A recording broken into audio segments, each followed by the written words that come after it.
ಭಾರತೀಯ ಸಂಸ್ಕೃತಿಯಲ್ಲಿ ಜೀವನ ಮರಣ, ಶುಭ ಅಶುಭ, ಪಾವಿತ್ರ್ಯ ಅಪವಿತ್ರತೆ, ಶಕ್ತಿ ಅಶಕ್ತಿ ಇವೆಲ್ಲವನ್ನೂ ಅತ್ಯಂತ ಸೂಕ್ಷ್ಮವಾಗಿ ಗ್ರಹಿಸುವ ಒಂದು ದೀರ್ಘ ಪರಂಪರೆ ಇದೆ. ಹಳೆಯ ಸಮಾಜದಲ್ಲಿ ಮಾನವನು ತನ್ನ ದೈನಂದಿನ ಕ್ರಿಯೆಗಳನ್ನು ಸಹ ಕೇವಲ ಭೌತಿಕ ದೃಷ್ಟಿಯಿಂದಲ್ಲ, ಬದಲಾಗಿ ಶಕ್ತಿಯ ಚಲನವಲನ, ಮನೋವೈಜ್ಞಾನಿಕ ಪ್ರಭಾವ ಮತ್ತು ಧಾರ್ಮಿಕ ಸಂಬಂಧಗಳೊಂದಿಗೆ ಜೋಡಿಸಿ ಗಮನಿಸುತ್ತಿದ್ದ. ಇದೇ ಸಾಂಸ್ಕೃತಿಕ ಮನೋಭಾವದಿಂದ ಸೂತಕ ಎಂಬ ಕಲ್ಪನೆ ಹುಟ್ಟಿಕೊಂಡಿದೆ. ಮರಣವಾದ ಮನೆಗೆ ಕೆಲವು ದಿನಗಳ ಕಾಲ ಶುಭ ಕಾರ್ಯಗಳಿಂದ ದೂರವಿರುವುದು, ಅಶೌಚ ಪಾಲಿಸುವುದು ಮತ್ತು ಅತ್ಯಂತ ಮುಖ್ಯವಾಗಿ ಸಂಬಂಧವಿಲ್ಲದವರು ಆ ಮನೆಯಲ್ಲಿ ನಡೆಯುವ ಉತ್ತರ ಕ್ರಿಯೆ ಅಥವಾ ಸಮಾರಾಧನೆಯ ಊಟವನ್ನು ಸೇವಿಸಬಾರದು ಎನ್ನುವ ನಿಯಮ ಈ ಕಲ್ಪನೆಯ ಅವಿಭಾಜ್ಯ ಅಂಶಗಳು. ಹಳೆಯ ಕಾಲದಲ್ಲಿ ಮರಣವನ್ನು ಕೇವಲ ದೇಹಭ್ರಷ್ಟತೆಯಾಗಿ ನೋಡುವುದಿಲ್ಲ, ಅದನ್ನು ಶಕ್ತಿಯ ತೀವ್ರ ಪರಿವರ್ತನೆಯಾಗಿ ಗಮನಿಸಲಾಗುತ್ತಿತ್ತು. ಮರಣವು ಮನೆಗೆ ಒಂದು ರೀತಿಯ ಭಾರವಾದ, ದುಃಖಭರಿತ ಮತ್ತು ಸಂಕಟಕಾರಿ ಶಕ್ತಿಯನ್ನು ತರಲಿದೆ ಎಂಬ ನಂಬಿಕೆ ಜನರಲ್ಲಿ ಗಟ್ಟಿ. ಪಾರಂಪರಿಕವಾಗಿ ಇದನ್ನು ಋಣಾತ್ಮಕ ಶಕ್ತಿ ಎಂದು ಕರೆಯಲಾಗುತ್ತಿತ್ತು. ಮನೆಯಲ್ಲೊಬ್ಬರು ಮೃತರಾದಾಗ ಆ ಸ್ಥಳದಲ್ಲಿ ದುಃಖ, ಪ್ರಾಣವಿಯೋಗ ಮತ್ತು ಪಿತೃಶಕ್ತಿಯ ಅಲೆಮಾರಿ ಸ್ಥಿತಿ ಒಟ್ಟಿಗೆ ಸೇರಿ ಒಂದು ಭಾರವಾದ ಮನೋಸ್ಥಿತಿ ಹಾಗೂ ಶಕ್ತಿಧಾರೆ ರಚಿಸುತ್ತದೆ ಎಂದು ನಂಬಲಾಗುತ್ತದೆ. ಈ ಸಂದರ್ಭದಲ್ಲಿ ಆ ಕುಟುಂಬದ ಸದಸ್ಯರು ಹೊರಗಿನ ಶಕ್ತಿಯಿಂದ ದೂರವಿರಬೇಕು ಮತ್ತು ಹೊರಗಿನವರು ಆ ಮನೆಯ ಅಂತರಂಗದಲ್ಲಿ ಸಂಭವಿಸುವ ಶಕ್ತಿ ಬದಲಾವಣೆಯಿಂದ ದೂರವಿರಬೇಕು ಎಂಬ ಮನೋಭಾವ ಹುಟ್ಟಿಕೊಂಡಿತ್ತು. ಇಲ್ಲಿಂದಲೇ ಸೂತಕದ ಅನ್ನ ಎಂಬ ಕಲ್ಪನೆ ಉದಯಿಸಿತು. ಮರಣದ ನಂತರ ಮನೆಗೆ ಬರುವ ಪ್ರಕ್ರಿಯೆಗಳು, ಅಂತ್ಯಕ್ರಿಯೆ, ಶೌಚ, ಶ್ರಾದ್ದ, ಹೋಮ ಇವೆಲ್ಲವೂ ಆ ಮನೆಯ ಶಕ್ತಿಯನ್ನು ಒಂದಿಷ್ಟು ಭಾರವಾಗಿಸುವ, ದುಃಖದ ಪ್ರತಿಧ್ವನಿಯಿಂದ ತುಂಬಿಸುವ ಕಾರ್ಯಗಳು. ಆ ಸಮಯದಲ್ಲಿ ರಂತಹ ಅನ್ನವನ್ನು ಹೊರಗಿನವರು ಸೇವಿಸುವುದನ್ನು ನಿಷಿದ್ಧವೆಂದು ಪರಿಗಣಿಸಿದದ್ದು. ಹೊರಗಿನವರಿಗೂ ಆ ಮನೆಯ ಋಣಾತ್ಮಕ ಶಕ್ತಿ ತಗುಲಬಾರದು ಎಂಬ ಪಿತೃಪರಂಪರೆಯ ಜಾಗ್ರತೆ. ಊಟ ಕೇವಲ ಆಹಾರವಲ್ಲ, ಅದು ಶಕ್ತಿಯನ್ನು ಒಯ್ಯುವ ಸಾಧನ.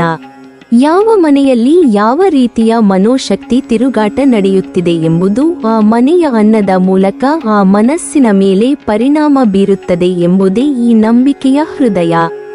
ಪಿತೃಶಾಸ್ತ್ರದ ಪ್ರಕಾರ ಮರಣವಾದ ಮನೆಯಲ್ಲಿ ನಡೆಯುವ ಸಮಾರಾಧನೆಯ ಊಟವು ಪಿತೃಗಳಿಗೆ ಅರ್ಪಿಸಿದ ಶಾಂತಿ ಕರ್ಮದ ಒಂದು ಭಾಗ ಎಂದು ಪರಿಗಣಿಸಲಾಗುತ್ತದೆ.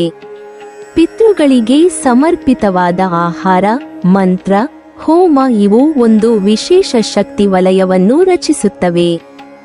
ಇದನ್ನು ಪಿತೃಕ್ಷೇತ್ರ ಎಂದು ಕರೆಯಲಾಗುತ್ತದೆ. ಈ ಕ್ಷೇತ್ರದ ಒಳಗಿನ ಆಹಾರವನ್ನು ಸಂಬಂಧವಿಲ್ಲದವರು ತೆಗೆದುಕೊಂಡರೆ ಅವರು ಆ ಕುಟುಂಬದ ಶಕ್ತಿವಲಯಕ್ಕೆ ಆಕಸ್ಮಿಕವಾಗಿ ಸಂಪರ್ಕ ಹೊಂದುತ್ತಾರೆ. ಇದರಿಂದಾಗಿ ಮನಸ್ಸಿಗೆ ಅನಿಶ್ಚಿತತೆ, ಶರೀರಕ್ಕೆ ಜಡತೆ ಮತ್ತು ಜೀವನಕ್ಕೆ ಅನಾವಶ್ಯಕವಾದ ಋಣಾತ್ಮಕ ಕಂಪನಗಳು ಸೇರುವ ಸಾಧ್ಯತೆಗಳಿವೆ ಎಂಬ ನಂಬಿಕೆ ಹಳೆಯ ಸಮಾಜದಲ್ಲಿ ಹೆಚ್ಚಿತ್ತು.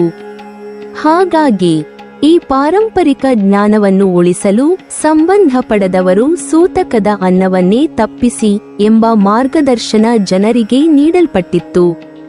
ಮಾನವ ಮನಸ್ಸು ಪರಿಸರದ ಶಕ್ತಿಯನ್ನು ತೀವ್ರವಾಗಿ ಆವರಿಸಿಕೊಳ್ಳುವ ಸ್ವಭಾವ ಹೊಂದಿದೆ. ದುಃಖ, ಮರಣ, ಅಸ್ಥಿರತೆ ಇವೆಲ್ಲವೂ ನೇರವಾಗಿ ಮನಸ್ಸಿನ ಮೇಲೆ ಪರಿಣಾಮ ಬೀರುವ ಶಕ್ತಿಮೂಲಗಳು. ಮರಣದ ಮನೆಗಳಲ್ಲಿ ನಡೆಯುವ ಎಲ್ಲ ವಿಧಿಗಳು ತೀವ್ರ ಭಾವನಾತ್ಮಕ ಮತ್ತು ಆತ್ಮಿಕ ಚಲನವಲನಗಳನ್ನು ಒಳಗೊಂಡಿರುವುದರಿಂದ ಆ ಮನೆಯಲ್ಲಿನ ಶಕ್ತಿ ತಾತ್ಕಾಲಿಕವಾಗಿ ಭಾರವಾಗಿರುತ್ತದೆ. ಇದನ್ನು ನಮ್ಮ ಮುಂದೆ ವಿಚಾರ ಶಕ್ತಿಗೆ ಅನುಗುಣವಾಗಿ ಋಣಾತ್ಮಕ ಶಕ್ತಿ ಸಂಚಯ ಎಂದು ಹೇಳಬಹುದು.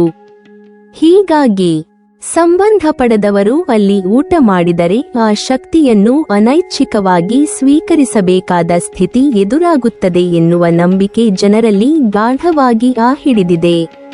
ಇಂತಹ ಸಂಪ್ರದಾಯಗಳನ್ನು ಕೆಲವರು ಇಲ್ಲವೆಂದು ತಳ್ಳಿಹಾಕಬಹುದು. ಆದರೆ ಹಳೆಯ ಮಾನವನು ತನ್ನ ಅನುಭವಗಳಿಂದ ಕಂಡುಕೊಂಡಿರುವ ಸೂಕ್ಷ್ಮವಾದ ಭಾವನಾತ್ಮಕ ಜ್ಞಾನವನ್ನು ಗಮನಿಸಿದರೆ ಇದರಲ್ಲಿ ಒಂದು ಆಳವಾದ ಮಾನಸಿಕ ಸಾಮಾಜಿಕ ಸತ್ಯ ಅಡಗಿದೆ. ದುಃಖದ ಮನೆಗೆ ಹೆಚ್ಚು ಜನರ ಕಾಲಿಟ್ಟರೆ ಹೆಚ್ಚು ಮಾನಸಿಕ ಭಾರ ಹರಡುತ್ತದೆ. ಮರಣದ ಭಾವನೆ, ನಷ್ಟದ ಕಣ್ಣೀರು, ಕುಟುಂಬದ ಒಳಗಿನ ಮನೋಸ್ಥಿತಿ ಇವು ಎಲ್ಲರ ಮೇಲೂ ಪರಿಣಾಮ ಬೀರುತ್ತವೆ. ಹೀಗಾಗಿ ಅಸಂಬಂಧಪಟ್ಟವರು ಗುರುತು ಮಟ್ಟದಲ್ಲಾದರೂ ದೂರವಿರಬೇಕು ಎಂಬುದು ಆರೋಗ್ಯಕರ. ಅಂತೆಯೇ ಸ್ವಲ್ಪ ಬೌದ್ಧಿಕವಾಗಿ ನೋಡಿದಾಗ ಈ ಸಂಪ್ರದಾಯ ಮಾನವ ಸಂಬಂಧಗಳ ಗಡಿಗಳನ್ನು ಪರಿಪಾಲಿಸಲು ಸಹ ಸಹಾಯ ಮಾಡುತ್ತದೆ. ಮರಣದ ದುಃಖದಲ್ಲಿ ಇರುವ ಕುಟುಂಬವು ಸ್ವಲ್ಪ ಶಾಂತಿಯಿಂದ ಮತ್ತು ಗೌಪ್ಯತೆಯಿಂದ ತನ್ನ ವಿಧಿಗಳನ್ನು ನೆರವೇರಿಸಿಕೊಳ್ಳಲು ಅವಕಾಶ ಕರುಣಿಸುವುದೇ ಈ ನಿಯಮದ ಮೂಲ ಉದ್ದೇಶ. ಹೊರಗಿನವರು ಆಹಾರದ ಹಂಗನ್ನು ಮಾಡದೆ ದೂರವಿದ್ದರೆ ಆ ಕುಟುಂಬಕ್ಕೆ ತನ್ನ ಪಿತೃಶ್ರಾದ್ದವನ್ನು ಅಲಂಕಾರವಿಲ್ಲದೆ ಶಾಂತವಾಗಿ ಗೌರವಪೂರ್ಣವಾಗಿ ಮಾಡಿಕೊಳ್ಳಲು ಅವಕಾಶ ಸಿಗುತ್ತದೆ. ಹೀಗೆ ನೋಡಿದರೆ ಸೂತಕದ ಅನ್ನ ಎಂಬ ಪದ ಕೇವಲದ ಪ್ರತಿಬಿಂಬವಲ್ಲ, ಅದು ಮಾನವ ಮನದ ಸೂಕ್ಷ್ಮತೆಯನ್ನು, ಪಿತೃಪರಂಪರೆಯ ಗೌರವವನ್ನು, ಶಕ್ತಿಯ ಚಲನವಲನಗಳ ಅರಿವನ್ನು ಮತ್ತು ಕುಟುಂಬದ ಭಾವನಾತ್ಮಕ ಭದ್ರತೆಯನ್ನು ಒಟ್ಟುಗೂಡಿಸಿದ ಒಂದು ಸಾಂಸ್ಕೃತಿಕ ಜ್ಞಾನ. ಸಂಪ್ರದಾಯಗಳ ಮೂಲ ಎಂದಿಗೂ ಸಣ್ಣದಲ್ಲ, ಅವನ್ನು ರೂಪಿಸಿದದ್ದು ಪೀಳಿಗೆಯ ನಿಜವಾದ ಅನುಭವ. ಈ ಕಾರಣಗಳಿಂದ ನಮ್ಮ ಸಮಾಜದಲ್ಲಿ ಸಂಬಂಧ ಪಡೆದವರು ಮರಣದ ಮನೆಯ ಊಟವನ್ನು ತಪ್ಪಿಸುವುದು ಕೇವಲ ನಿಯಮವಲ್ಲ, ಅದು ಮನೆಯ ಭಾವನಾತ್ಮಕ ಶಾಂತಿಗೆ ಗೌರವ, ಪಿತೃಗಳಿಗೆ ಭಕ್ತಿ ಮತ್ತು ಶಕ್ತಿಯ ಸಮತೋಲನಕ್ಕೆ ಶ್ರದ್ಧಾಭಿಮಾನ ಇದರ ಮಿಶ್ರಣವಾಗಿದೆ. ಭಾರತೀಯ ಸಂಸ್ಕೃತಿ ಮತ್ತು ಸಂಪ್ರದಾಯಗಳ ವಿಶಾಲ ಜಗತ್ತಿನಲ್ಲಿ ಶ್ರಾದ್ದ ಎಂಬುದು ಅತ್ಯಂತ ಗಂಭೀರ, ಪವಿತ್ರ ಮತ್ತು ಆತ್ಮೀಯವಾದ ವಿಧಿ. ಇದು ಕೇವಲ ಒಂದು ಆಚರಣೆ ಮಾತ್ರವಲ್ಲ, ಬದುಕಿರುವವರು ಮರಣ ಹೊಂದಿದ ತಮ್ಮ ಪೂರ್ವಜರನ್ನು ಸ್ಮರಿಸುವ, ಅವರಿಗೆ ಕೃತಜ್ಞತೆ ಸಲ್ಲಿಸುವ, ಅವರ ಆಶೀರ್ವಾದವನ್ನು ಕೋರುವ ಒಂದು ಪಿತೃವಿಧಿ. ಶ್ರಾದ್ದದಲ್ಲಿ ನಿರ್ವಹಿಸಲಾಗುವ ಪ್ರತಿ ಹಂತವೂ ಪವಿತ್ರವಾಗಿದೆ. ವಿಶೇಷವಾಗಿ ಶ್ರಾದ್ದದ ಊಟ, ಅನ್ನಭಾಗ, ಇದರಲ್ಲಿರುವ ಆಧ್ಯಾತ್ಮಿಕ ಮಹತ್ವ ಅನನ್ಯ.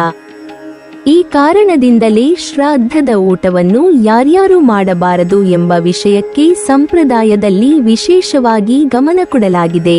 ಇದು ಎಂತಹ ಅಲ್ಲ, ಇದು ಪಿತೃಶಾಸ್ತ್ರ, ಗೃಹ್ಯ ಸೂತ್ರಗಳು, ಧಾರ್ಮಿಕ ಶಿಸ್ತಿನ ಗಂಭೀರ ಅರಿವಿನಿಂದ ಬಂದ ಸಂಸ್ಕೃತಿಯ ಜಾಗ್ರತೆಯ ನಿಯಮ. ಶ್ರಾದ್ದದಲ್ಲಿ ತಯಾರಾಗುವ ಅನ್ನ ಸಾಮಾನ್ಯ ಆಹಾರವಲ್ಲ, ಅದನ್ನು ಪಿತೃಸಂಪರ್ಕಕ ಅನ್ನ ಎಂದು ಪರಿಗಣಿಸಲಾಗುತ್ತದೆ. ಇದು ಪಿತೃಗಳಿಗೆ ಸಮರ್ಪಿಸಲ್ಪಟ್ಟ ನೈವೇದ್ಯದ ಒಂದು ಭಾಗ. ಗಾರ ಪುರಾಣ, ಮನುಸ್ಮೃತಿ, ಯಾಜ್ಞವಲ್ಕ್ಯ ಸ್ಮೃತಿ ಮತ್ತು ಗೃಹ್ಯ ಸೂತ್ರಗಳಲ್ಲಿ ಶ್ರಾದ್ದದ ಊಟವನ್ನು ತಯಾರಿಸುವ ಮತ್ತು ಸೇವಿಸುವ ಕುರಿತಾಗಿ ಕಟ್ಟುನಿಟ್ಟಿನ ವಿಧಾನಗಳನ್ನು ಪ್ರಸ್ತಾಪಿಸಲಾಗಿದೆ. ಪಿತೃಗಳ ಬಗ್ಗೆ ನಮ್ಮ ಸಂಸ್ಕೃತಿ ಹೊಂದಿರುವ ಗೌರವ ಮತ್ತು ಭಯಭಕ್ತಿಯನ್ನು ನೋಡಿದಾಗ ಈ ನಿಯಮಗಳು ಏಕೆ ಅಗತ್ಯವಾಗಿದ್ದವು ಎಂಬುದು ಸ್ಪಷ್ಟವಾಗುತ್ತದೆ. ಶ್ರಾದ್ದದ ಊಟವನ್ನು ಪಿತೃಗಣರಿಗೆ, ಬ್ರಾಹ್ಮಣರಿಗೆ ಮತ್ತು ಆ ಮನೆಯ ನೇರ ಸಂತತಿಗೆ ಸಂಬಂಧಿಸಿದವರು ಸೇವಿಸುವುದು ಶ್ರೇಷ್ಠವೆಂದು ಪರಿಗಣಿಸಲಾಗಿದೆ. ಪಿತೃಗಳಿಗೆ ಸಲ್ಲಿಸುವ ಶ್ರಾದ್ದವು ಕುಟುಂಬದ ಆಂತರಿಕ ಶಕ್ತಿಯನ್ನು, ವಂಶಪರಂಪರೆಯ ಸ್ಮರಣೆಯನ್ನು ಮತ್ತು ಪಿತೃಲೋಕದೊಂದಿಗೆ ಮನೆಯ ಬಾಂಧವ್ಯವನ್ನು ಮೇಳೈಸುವ ವಿಧಿಯಾಗಿದೆ. ಹೀಗಾಗಿ ಈ ವಿಧಿಯಲ್ಲಿ ಭಾಗವಹಿಸುವವರು ಕುಟುಂಬದ ಆತ್ಮೀಯ ಬಂಧದಲ್ಲಿರುವವರು ಆಗಿರಬೇಕು.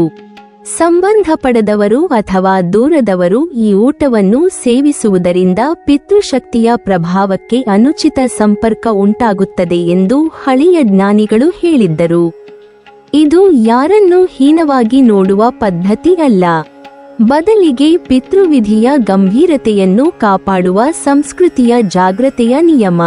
ಅದೇ ರೀತಿ ಶ್ರಾದ್ದದ ವಿಶೇಷ ದಿನ, ಮರಣದ ಮನೆಗಿನ ವಾತಾವರಣವು ದೈನಂದಿನ ಚಿಂತನೆಯಿಂದ ಭಿನ್ನವಾದ ಗಂಭೀರ ಮತ್ತು ಆಧ್ಯಾತ್ಮಿಕ ಶಕ್ತಿಯಿಂದ ತುಂಬಿರುತ್ತದೆ. ಮರಣ, ಶ್ರಾದ್ದ, ತರ್ಪಣ ಇವೆಲ್ಲವೂ ಸೂಕ್ಷ್ಮ ಮನಸ್ಸುಗಳಿಗೆ ದುಃಖ, ಭಾವನೆ ಮತ್ತು ಪಿತೃಶಕ್ತಿಗಳ ನೆನಪುಗಳನ್ನು ತರುತ್ತವೆ. ಈ ಸಂದರ್ಭದಲ್ಲಿ ಆ ಮನೆಯಲ್ಲಿರುವ ಅಂತರಂಗದ ಭಾವನೆಗಳನ್ನು ಹೊರಗಿನವರು ಹಂಚಿಕೊಳ್ಳಬಾರದು ಎಂಬುದು ಸಂಪ್ರದಾಯದ ಮನಃಶಾಸ್ತ್ರ. ಸೂತಕ, ಅಶೌಚ ಎಂಬ ಪದಗಳು ಇದನ್ನೇ ಸೂಚಿಸುತ್ತವೆ. ಮರಣದ ನಂತರ ಕುಟುಂಬದ ಸದಸ್ಯರಿಗೆ ಮನೋಭಾರ, ಭಾವನಾತ್ಮಕ ಅಸ್ಥಿರತೆ, ದುಃಖ ಇವು ನೈಸರ್ಗಿಕ.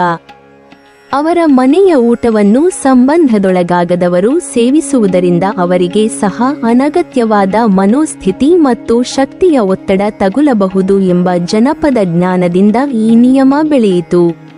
ಶ್ರಾದ್ದದ ಊಟವನ್ನು ಗರ್ಭಿಣಿಯರು ಸೇವಿಸುವುದನ್ನು ನಿಷೇಧಿಸಲಾಗಿದೆ. ಏಕೆಂದರೆ ಗರ್ಭಸ್ಥ ಶಿಶು ಶಕ್ತಿಯ ಅತಿ ಸೂಕ್ಷ್ಮ ಸ್ಥಿತಿಯಲ್ಲಿ ಇರುತ್ತದೆ.